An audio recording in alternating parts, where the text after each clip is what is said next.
We're here at KingCast.net, Mortgage Movies, and I know sometimes it seems like life on Mars out here when we're looking around and seeing what kinds of things are going on the mortgage side, on the First Amendment side, and just with government in general.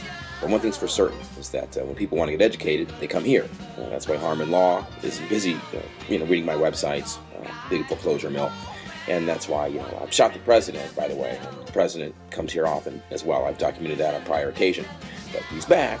And they're reading more about the Free Press First Amendment lawsuit that I have pending in the First Circuit Court of Appeals against Kelly Ayotte, Brian Williams, that guy right there, and the GOP of New Hampshire and the Nashua Police Department, who wrongfully arrest citizens and journalists for using their First Amendment freedoms, for exercising those freedoms.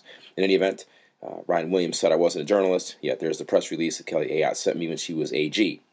Obviously I'm a journalist. Kevin Abard, former state rep, knows that. That's why I'm on his talk show. So I'm going to show you some background video now on these issues.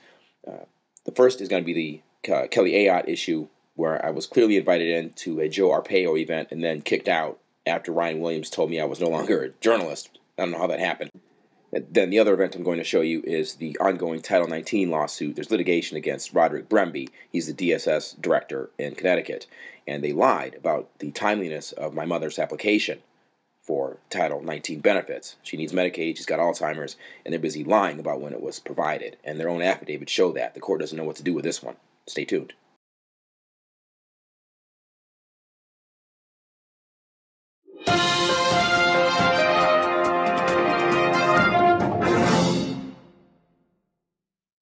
Dennis Hogan and Di Lothrop, you two are so busted. I was clearly in like Flynn. You had no problem with my credentials. I was there to cover a news story. You knew that. Dennis said so.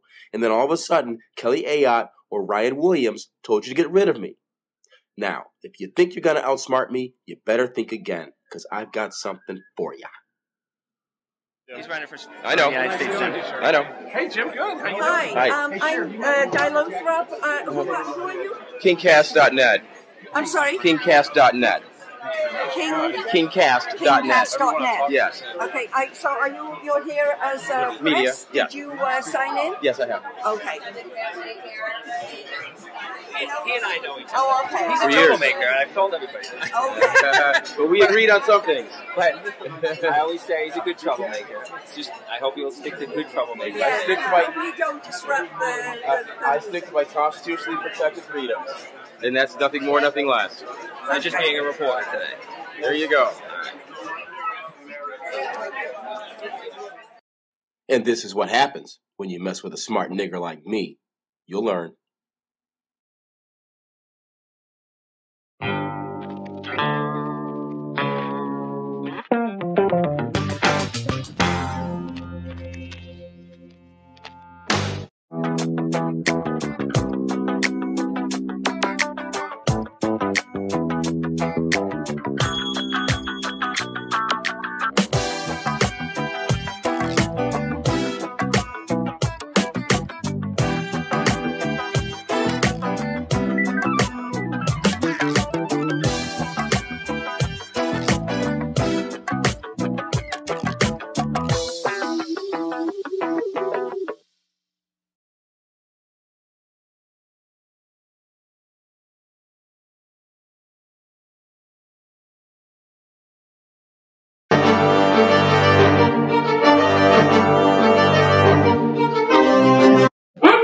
Fuck around this week.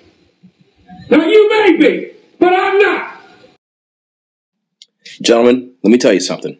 You guys have been lying your faces off for months now, and I'm sick of it. Well, all right, folks, we return to the ongoing saga of how Defendant Roderick Bremby in Connecticut and his attorney, George Jepson, the AG there, are continuing to lie about the timeliness of our mother's application for Title XIX benefits. As you recall, our mother has Alzheimer's. She can't defend herself. So that's left to us to do, as the law specifically states in Connecticut that we are entitled to do. They filed a motion on that to try to exclude me. Anyway, let's come back to this pending motion for Rule 11 sanctions, okay? In that affidavit, they finally brought forward Diane Wood, the person with whom I've been working with all along. She claims that there were some things that I did not provide, but most importantly, she claims in this affidavit that she concurs with the affidavit stupid advisor Sylvania Flattery. Okay, and we're going to get to that in a second. But note there's a couple of things she says that I didn't provide. Now, I can't prove a couple of them here, like the insurance policy and the TD Bank transaction, because I mailed those in, in hard copy. But the other things I can disprove what she's saying because they were emailed, so we can see the lies manifest within the court file. The court has to take notice of that. So I have my cover page here to my reply memorandum in support of sanctions, and you can clearly see that, well, let's get to what you can clearly see next, because here it comes. Bang, right here. That's the W-1 application that they claim that I didn't provide. Okay, but there it is, plain as day, back on, November 22nd. All right, so that's clear, and that's been manifest. The next thing that comes up is that she claims that I didn't provide the bank information. But wait a minute, Affidavit 7, by her own stupid advisor Flattery, shows that I submitted the financial information from the bank. All right, so they're caught in their own lies, and that's part of what's going on here. They hate it, but it's the truth. The next thing I come to is the issue of how Diane Wood says, oh, after I provided the documents in December of 11, she wrote back to me to say that it wasn't complete. Well, I remember that exchange because we had a phone conversation in which she told me, don't worry about it. It's because things are not processed yet. Things are caught up in the system, which is internally consistent with the last frame of this video, as you'll see that we're getting there. And we're definitely getting to the good part, okay? Note that the system that they use, by the way, it's like Mission Impossible. Things self-destruct. Peter Graves would be proud of this system because if you don't remember to save your emails, you can't bring them back later because they fall off the computer. Well, guess what, folks? I saved my emails. Here's one right here from July of 2011 in which the exchange is set forth where I'm asking them what's going on, and Diane Wood writes back, doesn't say a goddamn thing about any documents not being in order because they weren't, and she knows it. So her response is that, oh, we're doing the best we can. I'll get on it ASAP. Okay? That's just the way it is.